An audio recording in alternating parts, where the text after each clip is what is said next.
Good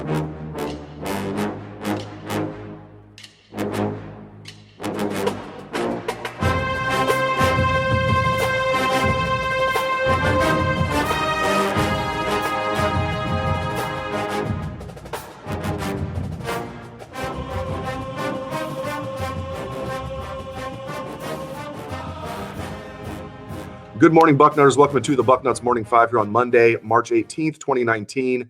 I am Dave Biddle. Very happy to be joined by Patrick Murphy.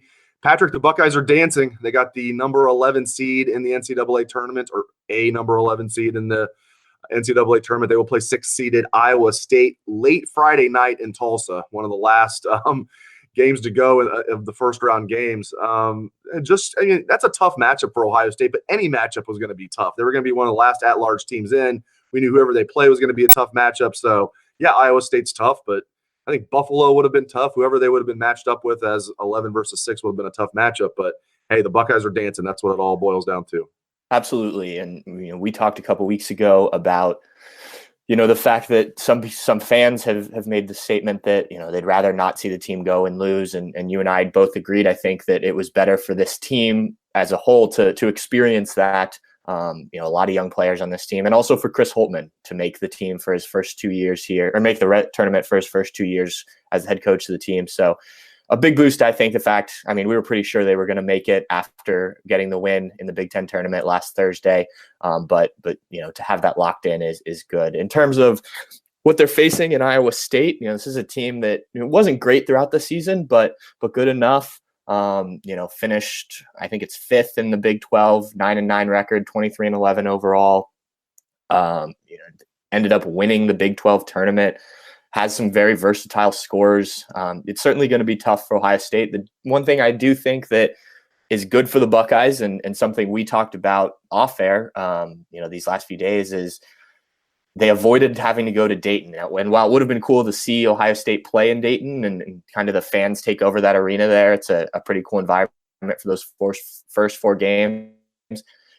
Ohio State was able to win in Dayton and then go to the tournament.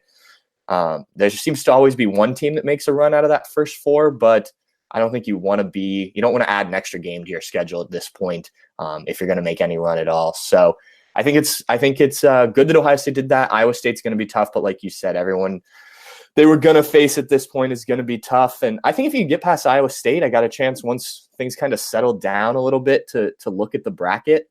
It's not a terrible draw. They don't have anyone that I look at and I'm like, well, I absolutely can't see any way that they can get past it.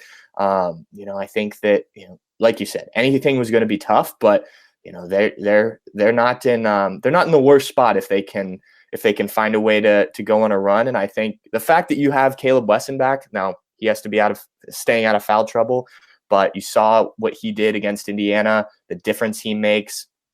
You have Keyshawn Woods playing the best basketball of his Ohio State career, and CJ Jackson's playing well right now. Other guys are stepping up.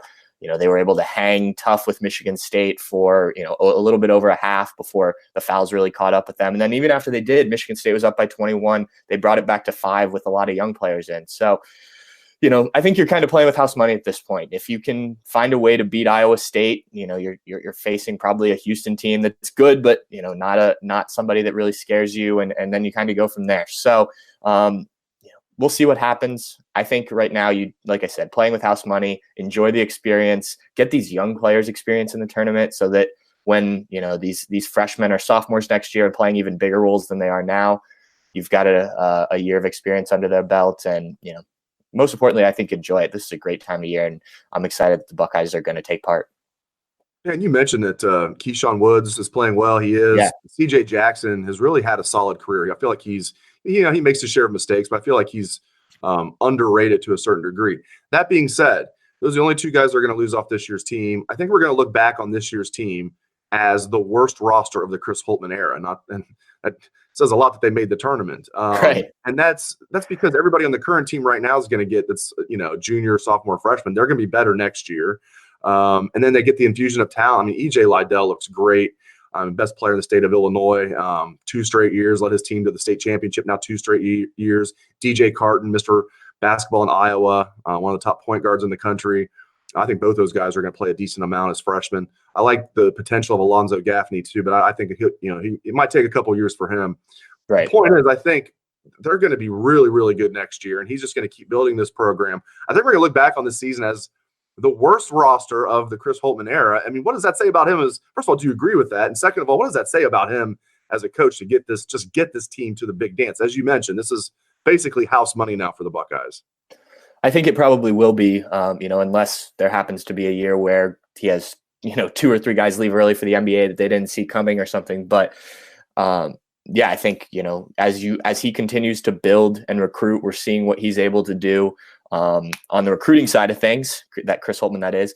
And obviously he's doing well coaching, getting this team to the tournament in his first 2 seasons after they hadn't made it the previous years. So yeah, I think this is setting up very nicely for Ohio State going forward.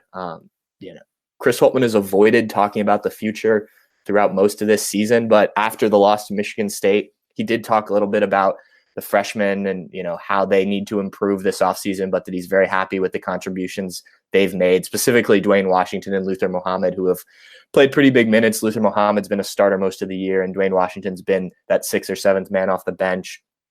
I think that when you look back at this, especially if they're able to at least hold their own in this tournament game, maybe not win it, but showcase that, hey, we're the real deal. These guys that are coming back are going to perform well, even on a big stage like this.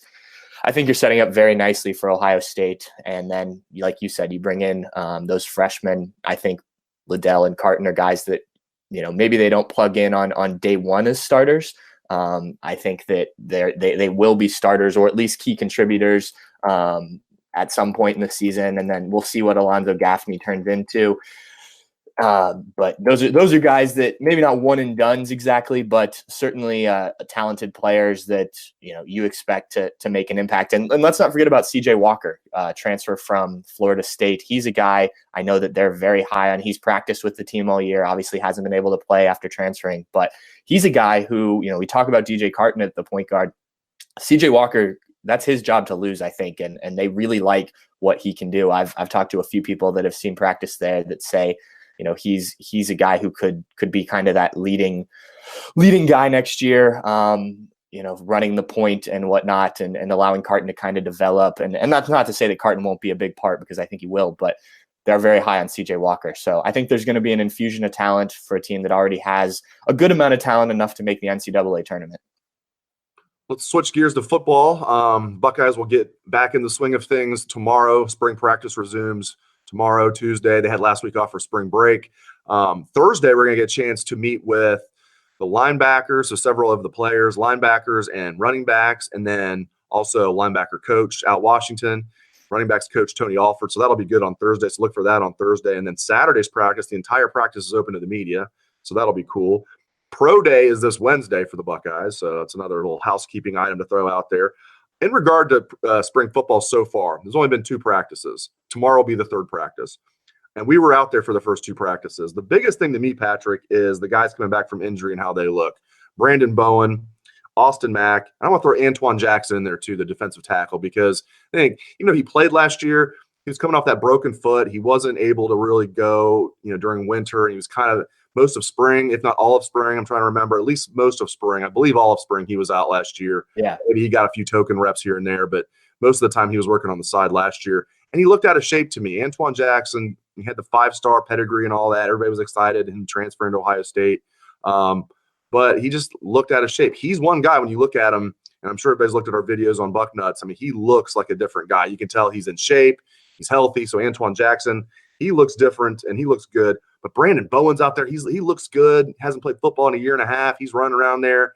No restrictions so far, running with the first team at right tackle. And Austin Mack, I thought he'd be on the shelf for a while, Patrick. He's been out there running around looking good too. So good news there for all 3 of those kids, Bowen, Mack, and Antoine Jackson. Yeah, all 3 have stood out to me as well. It's funny you bring up those names. Austin Mack was a guy I noticed on day 1, and I think we talked about this on our Facebook Live after that practice, but running routes, cutting hard on that foot he injured against Purdue, which I think is a very positive sign. If he were tentative or if they were holding him out of some of those drills, then maybe you have a little bit of concern.